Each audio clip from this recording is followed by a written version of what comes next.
Throughout the world and the entire history of civilized man, we have been fascinated by the world around us, for its relevance to the way we live. We express these urges to explore through the maps that we create. Maps are the best way to trace the evolution of civilized man. The Waldseemüller world map of 1507 led scholars of the day to encounter a new ideology, the idea of a new continent. Claudius Ptolemy, also known as the father of geography, was a Greco-Roman scholar of Alexandria during the 1st century. In his textbook, Geography, he introduced the scientific method of projecting a globe onto a flat piece of paper. Ptolemy's book became the template for geography and cartography for the next millennium. The Ptolemy world map was structured from the Canary Islands in the west to Korea in the east.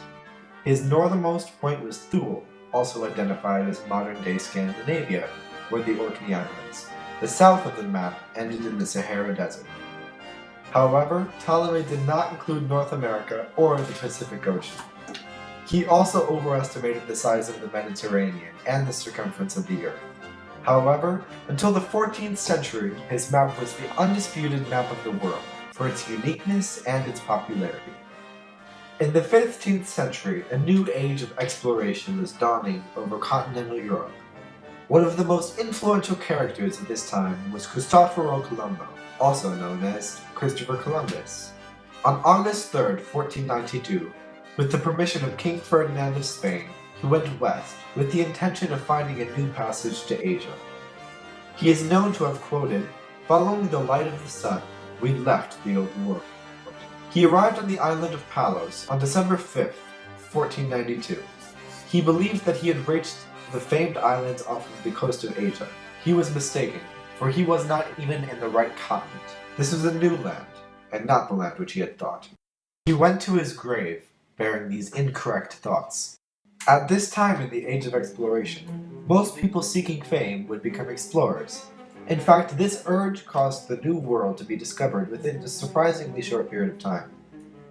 One of these explorers was the Italian Amerigo Vespucci. He sailed from Cadiz, Spain, and arrived in the New World near the Cape of St. Roge, Vespucci would make several journeys to the Americas between 1499 and 1504. On his second journey, he sailed from Port Lisbon, Spain, in 1501, again to St. Rouge.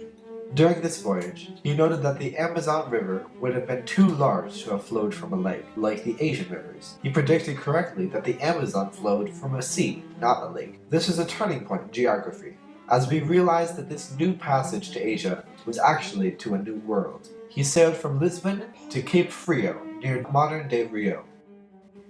After his voyages, he retired as an acclaimed explorer and visionary. He then published his journals that he took during the voyages. These journals became inspiration for Waldseemüller. Around the same time in France, a group of ambitious scholars, financed by the Duke of Lorraine, René II, were intrigued by the information they were encountering from the explorations of Columbus and Vespucci, and other explorers of the day. Martin Waldseemüller and Matthias Ringmann were both learned scholars in the Gymnasium of Vaugnacy in Saint-Die.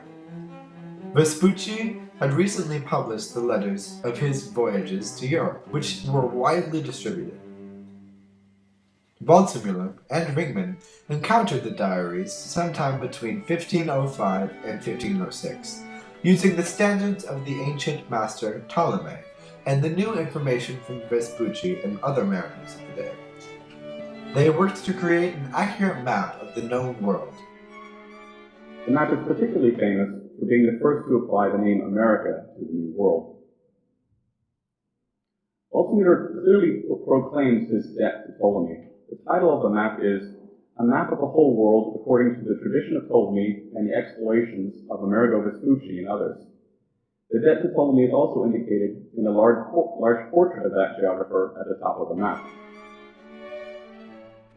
The map was made using wood prints, painstakingly made by the scholars. If one were to look at the map, they would find certain spots in which the wood blocks failed, and the scholars had to recut and reprint the map.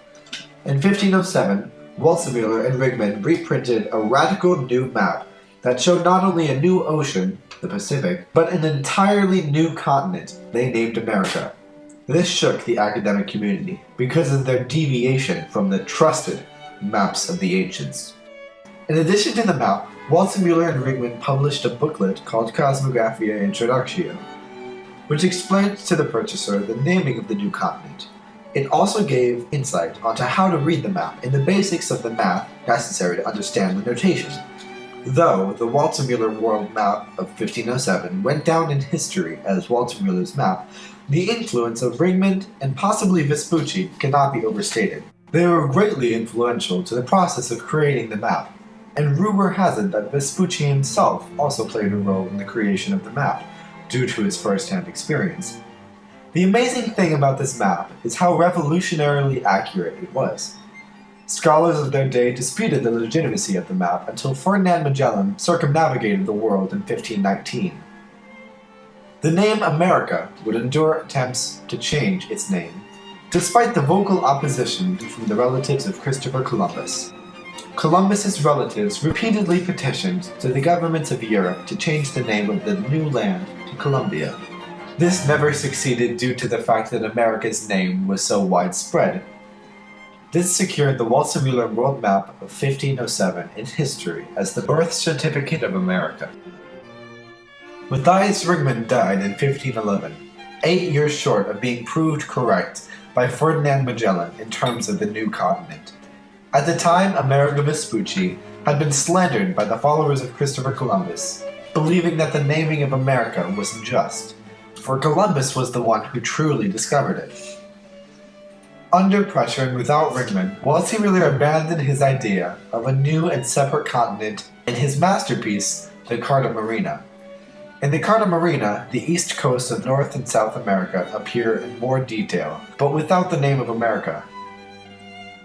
It seems that Waldseemüller at this time denounced his beliefs and decided to leave out such details as the location of the Pacific Ocean and the naming of America. The change from Waldseemüller following Ptolemy to repudiating him is dramatic.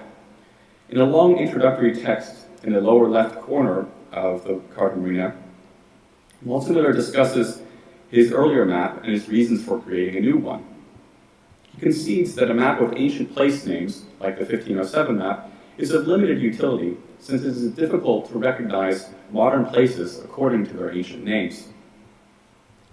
He also remarks that recent explorers have detected various errors in the geographical writings of the ancient, particularly in Ptolemy's geography.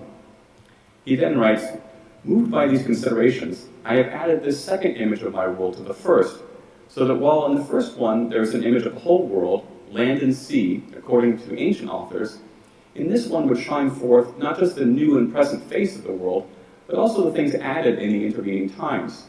Therefore, it seemed good to call this image and description of the whole world a Carta Marina, in which, as far as the depiction of the oceans, I have followed the common and tried and true indications of nautical charts."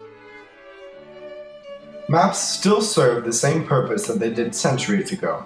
Although we may now have GPS and satellite imaging, we still use maps to find our way in the world. The reality that we live in America bears witness to the importance of Vespucci's journeys and the ideas of the Waldseemüller maps of 1507.